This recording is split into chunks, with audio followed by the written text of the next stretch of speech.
All right, all right, all right. Welcome back to MisFitNation. If you're a veteran and you're struggling or feel like you are leading a path towards the darkness, stop and think about those who are around you. Think about those who truly value you, how they will miss you. You are not alone. You need to talk to someone. Someone will listen to you. If you feel like you'll be a burden to someone or feel embarrassed by what's going on in your head to talk to your family or friends, call the anonymous hotline at 1-800-273-8255 and take option one. Don't make a permanent solution to a temporary problem. If you're a new listener, thanks for joining us.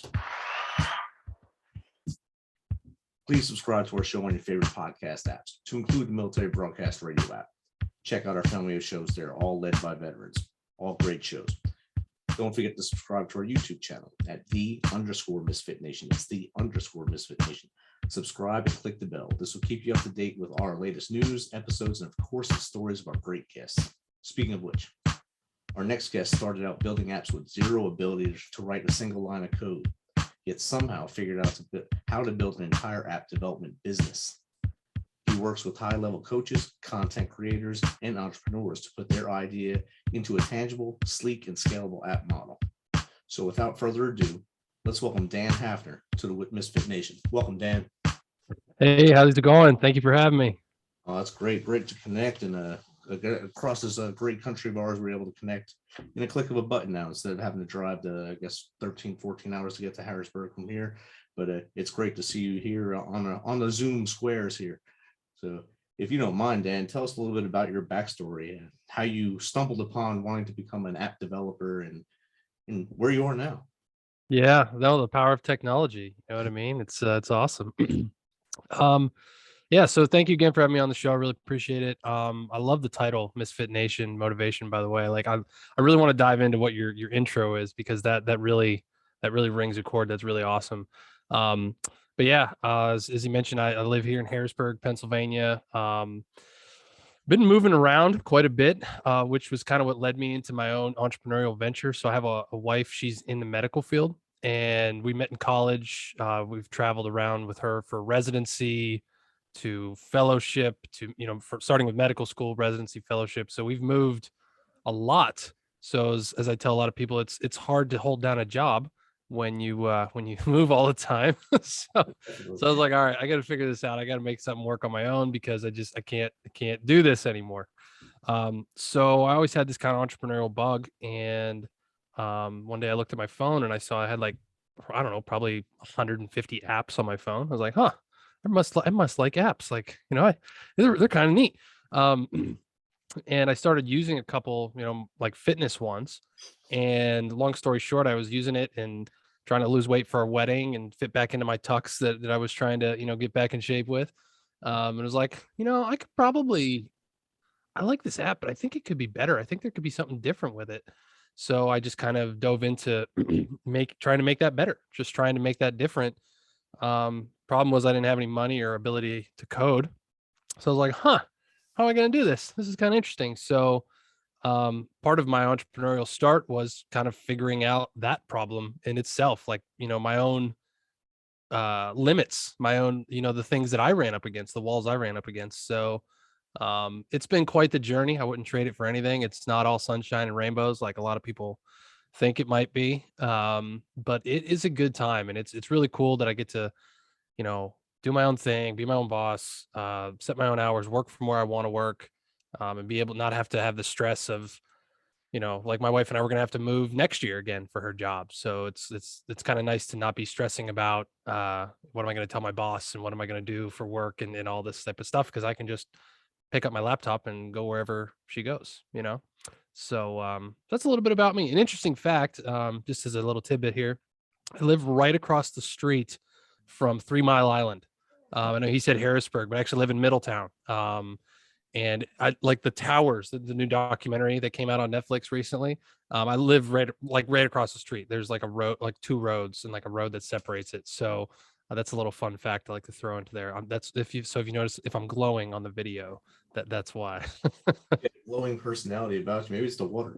So I mean, Maybe it's good that you recognize what listener, and it's good thing your wife's in the medical field. Maybe she can help you out, give you some advice on how not to get it to her yeah, as well. With the app business, I mean, I remember when I came back from Korea in 2010, I went right to Afghanistan, and I had a bunch of young soldiers at that time. And every time I asked them a question, they say, "Hey, Sergeant, there's an app for that." That was 2010. That's 12 years later, and the apps world it's blown up. And at that time, I think I had 3 apps on my phone because I really didn't know what they were because I was in Korea for 3 years almost, and I came back to the United States and then right to Afghanistan. So apps weren't a part of my world. But hearing them say that, I always laugh and I always think about that when I see new apps. Oh, there's an app for that. There's an app for this. There's an app for that. In the market now, how saturated is the app market? It's pretty saturated, but it also depends on like what you're talking about, right? Like there's I mean the social network field is pretty saturated. There's Facebook, there's TikTok, there's Instagram, there's all kinds of big players in that game. So if you're trying to get into that game, it's pretty tough.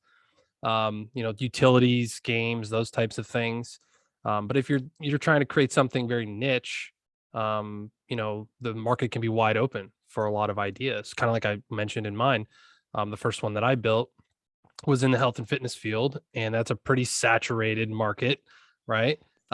But the way that I was doing it was completely different, and the result that the app actually produced was unlike anything out there, right? So that's really kind of the the trick. The key is a lot of people. I get people that pitch me on app ideas like every day, right?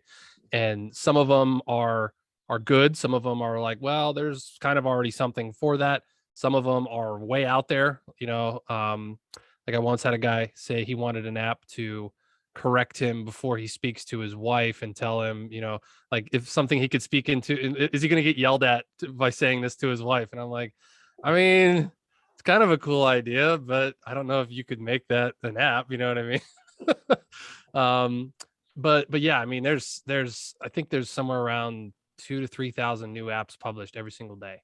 So it's a very saturated market, but the fail rate is very, very high, because a lot of people don't know how to market it. It's a lot. It really comes down to marketing. It's just like, if anyone's familiar with like funnels or websites or things like that, like, anybody can build a website, anybody can build a product, anybody can build anything. But if you don't put it in front of people correctly, I mean, it might as well not exist. You know what I mean? So that's kind of one of the differentiators. And that's something I started helping people with. Was I realized after I built some for people and they didn't really get any results, I was like, why? And I was like, oh, because they're not marketing it. So I was like, well, maybe I'll figure that out too. So yeah, really, I guess my answer is it depends. It depends on what you're looking to do and what your idea is. Outstanding.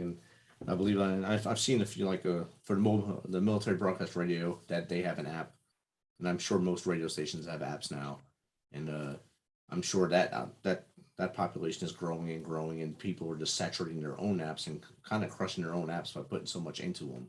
This app is supposed to be like just a portal, basically off your phone to go somewhere else, and I think a lot of people are putting too much into what they're building, and then, like you said, they fail because they put too much into it or not enough, and there's no sweet spot that they know to hit right away.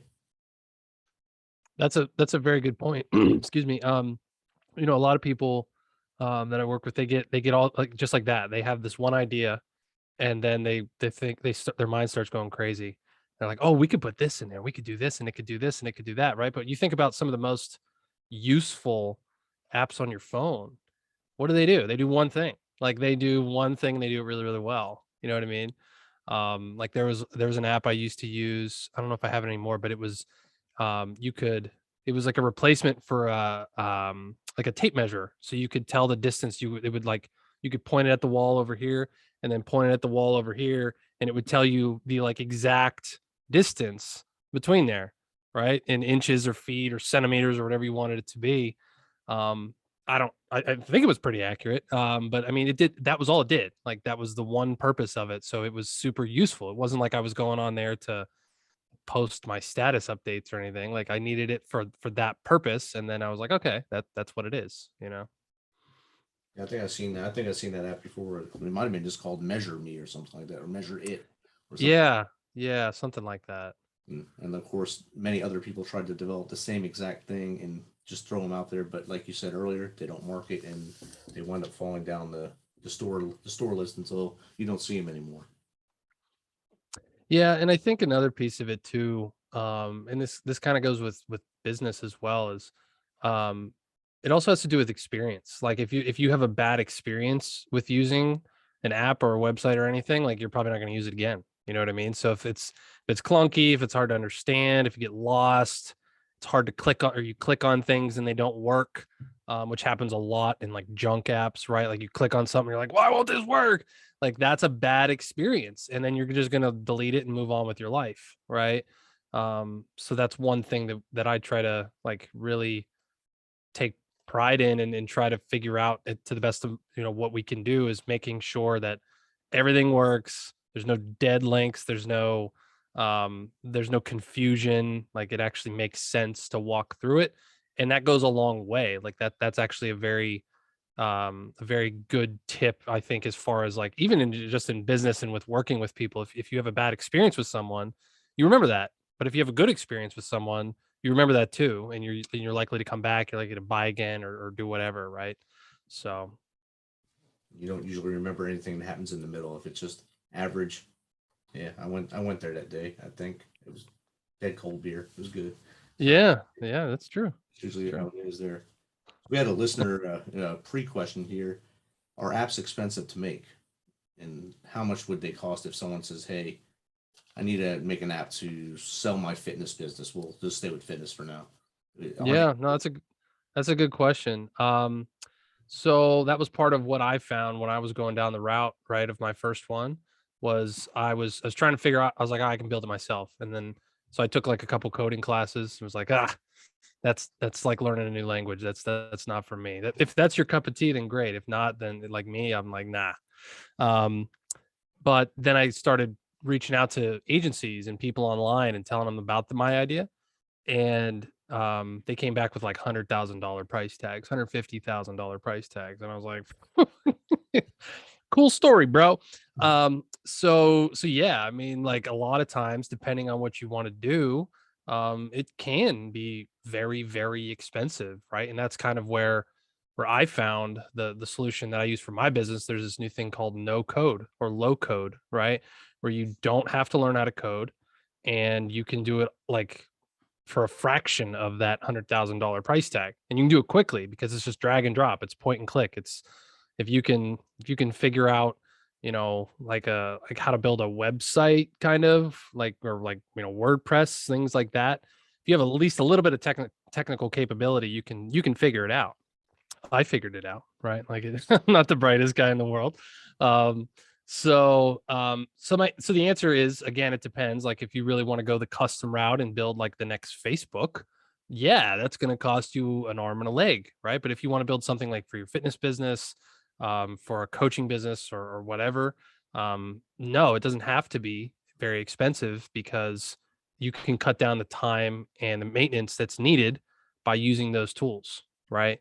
um and even but in that what you said earlier was interesting, like don't put too much in it. You can still put a decent amount of things in it, because there's templates, there's things that are already ready to go for you, that you can that give you, like, they do almost 90% of the work for you. You just plug in your stuff, you know.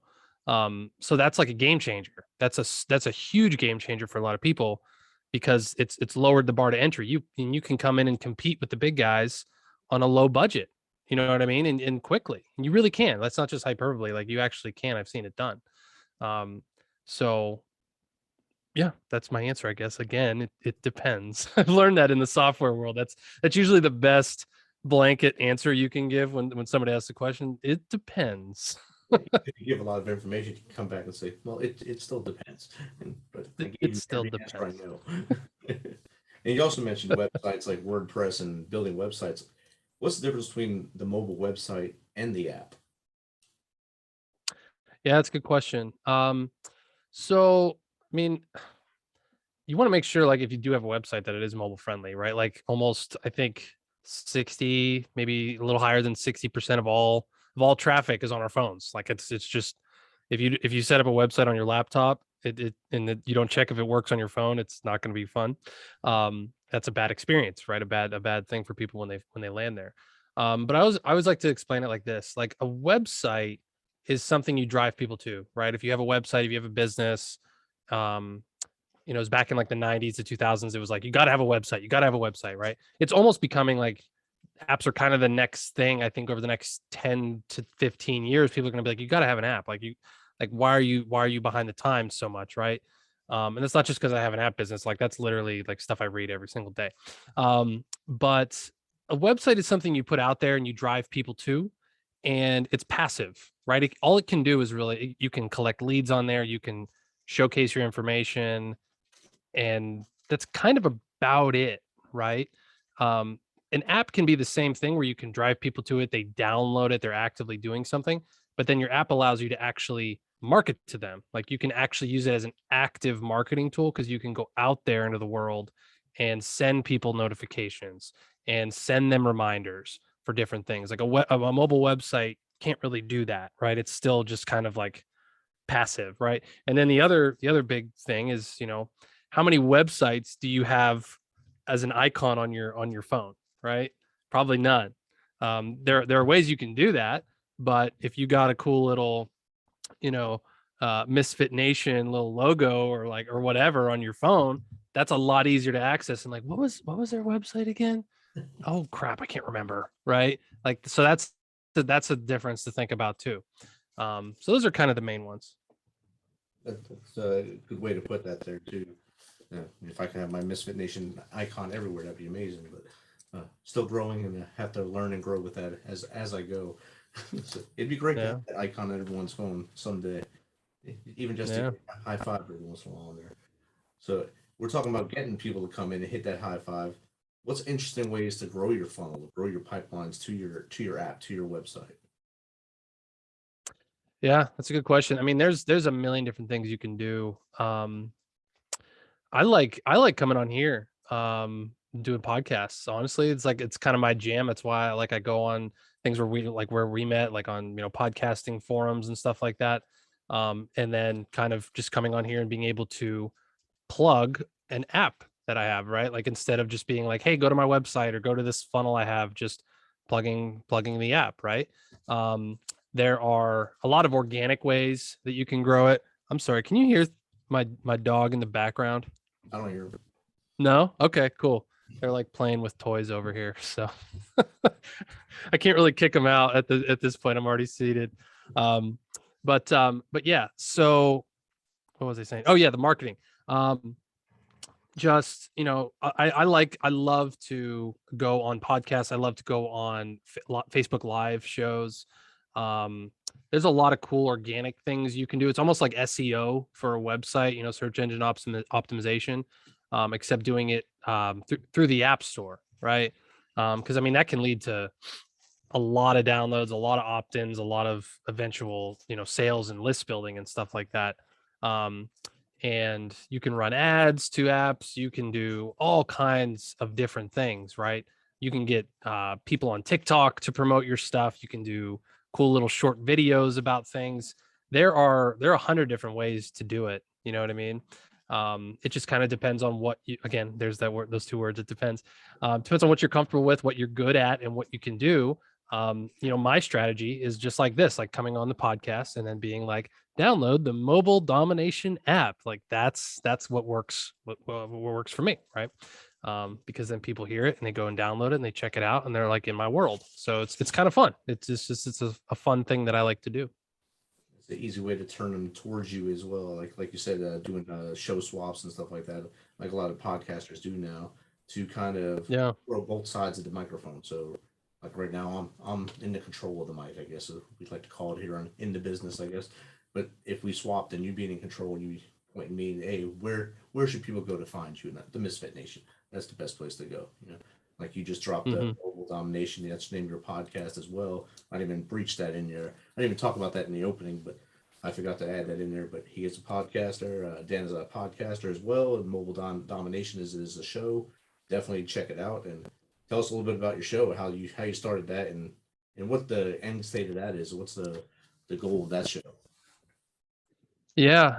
So the show's actually in a transitionary period.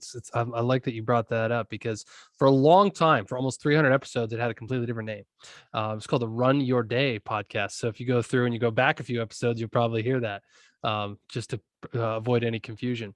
I actually started that podcast as a compliment with the first app that I was building, because it was a running app and I wanted to run your day and that kind of thing. And it was supposed to be kind of running advice, different things, coaching tips and things like that. Then I realized I didn't really know a whole lot about that. And here I was trying to build, something like that. But what it gravitated into being was people always ask online, like, what can you just talk about for 30 minutes with no preparation? For me, that was motivational stuff. Self improvement, self development type of stuff. I've always been.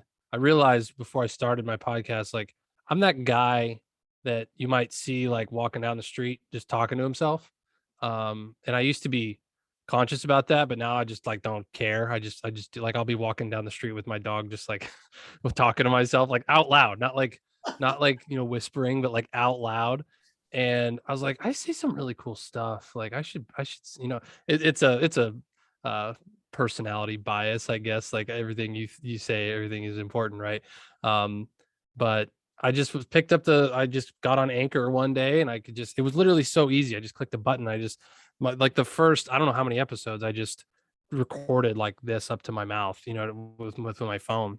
Um, but then eventually when I switched over into, the app business and doing that kind of stuff, and I was still doing the Run Your Day podcast, I was like, well, it's like a motivational podcast, but I'm doing like business stuff. So it doesn't really mesh. So I recently changed it to mobile domination with the app. Um, and the whole goal of it is to bring on guests and talk about things that they do, either when they have apps or even we've talked to some people recently about, tips for optimizing your LinkedIn profile for like lead generation, or like ways to lead generation on Facebook, or just different things you can do inside of existing apps to grow your business as well. So it's not just about that stuff, but then some of it's, about different tips and tricks and client testimonials and all that kind of stuff too. So yeah, it's kind of going through a little bit of a rebirth, but it's good, it's fun. And yeah, that's kind of what the show is. I'm sure when you're walking your dogs and talking out loud, people might think you're just talking to your dogs too, and not just to yourself. So that helps out a little bit. Yeah. I don't know what's stranger. Talking to yourself or talking to your dog. I don't either way, I don't care. So whatever. Or you can just blame Green Mile Island. It's right there too. That's why you do it. So Yeah. you have enough outs there to get out of that one. And Yeah. with the Run Your Day podcast, because you had your running fitness, your running app, your running fitness app. What was your favorite distance to run, or is Um distance? I love 5Ks. Honestly, I've done a couple of half marathons. I've never cracked the marathon distance. I would love to actually do that. I'm actually kind of excited. I want to try a triathlon someday too.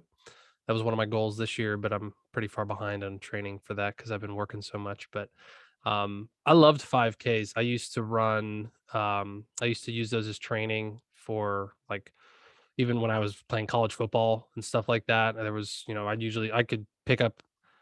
This was 10 years ago when I was in way better shape and played football. But I could just pick up I would Google like a 5K on a Friday and it would show up on Saturday morning and just run it, just I love the 5Ks. They're short, they're fun to do. You can be over in a half hour and it's a good distance. It's not like, the first time I ran a half marathon, I couldn't walk straight for like 3 days. But because that's why I like 5Ks. I'm like, by afternoon, I'm like, I'm feeling good, I'm ready to go. So I'm a little more of a short distance guy. When I first started running uh, besides what the Army told me to do, 5K, we refer to that as the puke run because everyone would go out there and do everything they could to blaze out, and then they'd burn out at about mile two, and then they'd be hacking before they get to the finish in 5K. But I fell into that sweet spot of the half marathon. I love the half marathon distance because after I actually trained for one, I stopped having the pains that you're talking about. The first one I Yeah, ran, zero training for it. I just went out and ran it, and big me mistake, too. huge. And I understand the pain. Yeah, I did Marathon. the I've same done thing. 7 marathons now, and a lot of them are. Most of them are after I got wounded, so it's a different feeling, a different speed. The first one I ran was before getting wounded, and I had no problems at all. After that, all kinds of problems. So but I still do them just to do them because I can still do them. Yeah. As far as apps, my first marathon I ran, I forgot to turn my app on to have music the whole time. So I had my iPod on, didn't turn on music till mile 16 because I was so pumped up. And I said, "Oh, that was a waste of 16 miles right there. I don't know what just happened."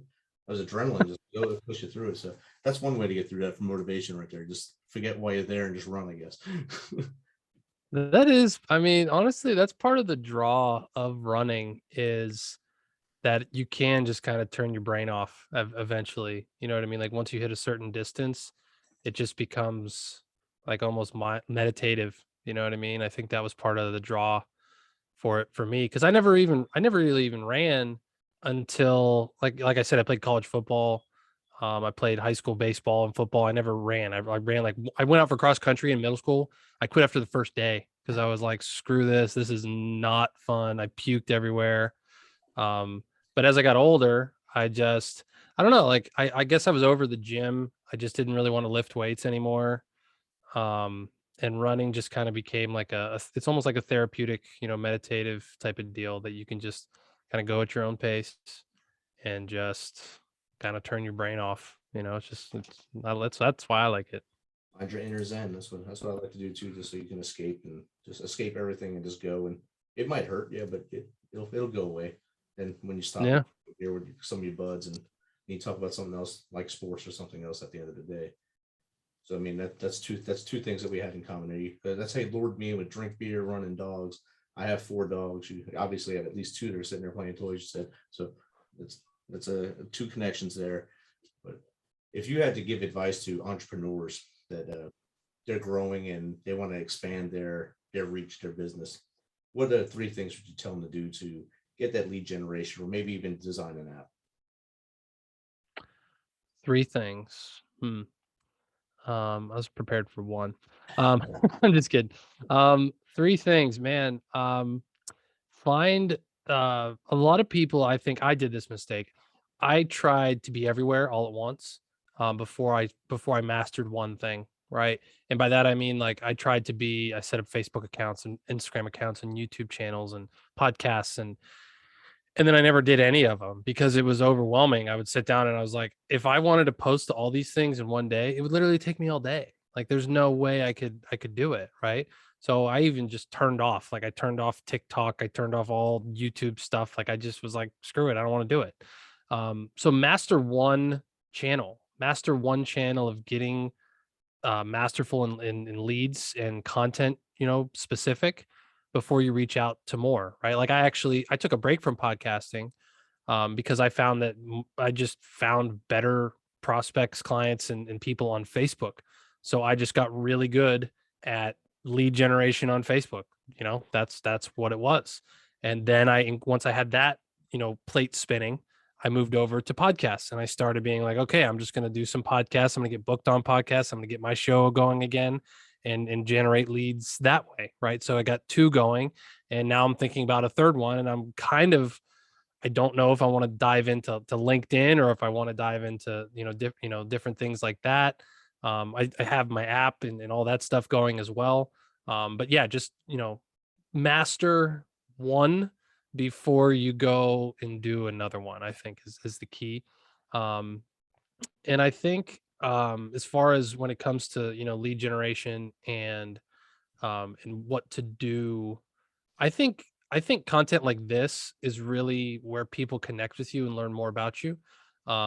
Instead of just posting short reels or TikToks or things like that. I think this type of relational stuff, like especially live videos and podcasts, I think are my 2 favorite things to do because Facebook rewards live videos more, so you get more reach and people can see your face and engage with you and learn more about you.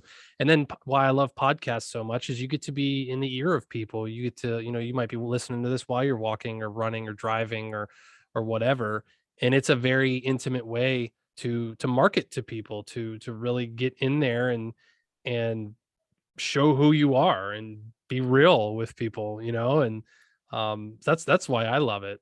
Um, so that's 2. I'm trying to think of a third. Um, I mean, when it comes to an app specifically, if that's, if that's a route that you want to go. Um, I hate to say this because I don't want to market against myself or shoot myself in the foot, but some people don't need one. You know what I mean? Some people aren't ready for that at the stage of business that they're in. I've worked with a few people early on in my career that they just, looking back, they were not ready for it. They didn't have the content, they didn't have the systems in place to be able to handle that, because it really can be something that just like is like gasoline fuel for your business, right? It's one place you can dump all of the stuff you're doing. And you can put your funnels, you can put your content, you can put your upsells, you can put your membership stuff, you can do everything in there. But some people just aren't ready for it because they don't have all that stuff. And trying to duct tape it all together when it's all over the place is a lot harder than just being like, oh, it's in one box and we're just gonna like put it all in one box. You know what I mean? So I would say probably don't even think about doing an app until you're at least a little bit established, honestly, is kind of my best advice for that. You get your feet out of the low water and you're actually walking a little further ahead of yourself, then develop the app and get that out there. So that way, because you have to market that as well, along with the rest of your business on to those people who don't use apps or still might use a flip phone for some reason. So you kind of cut yourself out. Right. Right. Right. And how does someone get in contact with you to either have you on their show or to hire you to develop an app for them? Yeah, absolutely. So you can go to dappermobileapps.com. That is our website, DAPPER, mobile apps with an S.com. Or like I like to mention as well, you can download the Mobile Domination app. It's a really cool. It's on the Apple App Store or Google Play. Just type in Mobile Domination. You see my beautiful ugly face on there. And we actually, it's really cool because there's some free resources in there. There's some content. I actually go live inside of the app every Thursday, with like, quick 10 to 15, 20 minute, free trainings, content, whatever you want to call them. So we have a lot of different ways. We have a mastermind that we walk people through of building an app, or we can just build it for you. So there's a lot of different ways to do that, but I would say those are probably the best ways to get in touch with me is either dappermobileapps.com or the Mobile Domination app. Awesome. Dan, thanks for taking some of your time to hang out with us here and chat with the Misfit Nation, giving them tips and tricks and show them a way to be better with their businesses, or if they want to actually get an app to the right arrow of where to go to. Yeah, thank you again for having me on. I really appreciate it. I know we never got to talk about the beginning, but when you were talking about the intro, I was like, man, that's. I mean, I think it's awesome that you talk about, like, with veterans and going through dark places and stuff like that, and I've been through a lot of dark places in my life mentally as well. And I mean, I have ups and downs and things I'm even going through right now to this day that I still fight with. And I really love, what you do and how you put that message out there. So well done on the show. I think it's absolutely awesome. Thank you for having me on. It's been an honor. I appreciate that, Dan. Again, thanks for taking some of your time to come on and lure me in with the tagline of drink beer, running dogs. That got me in there, that lured me right in, and we became connected. So it's awesome. And There you go. keep in touch, brother. And we didn't even get to talk about beer. I know, just a little bit. We said one thing about beer. Maybe next episode. Maybe next time. All right. Thank you again. Appreciate it. Bro.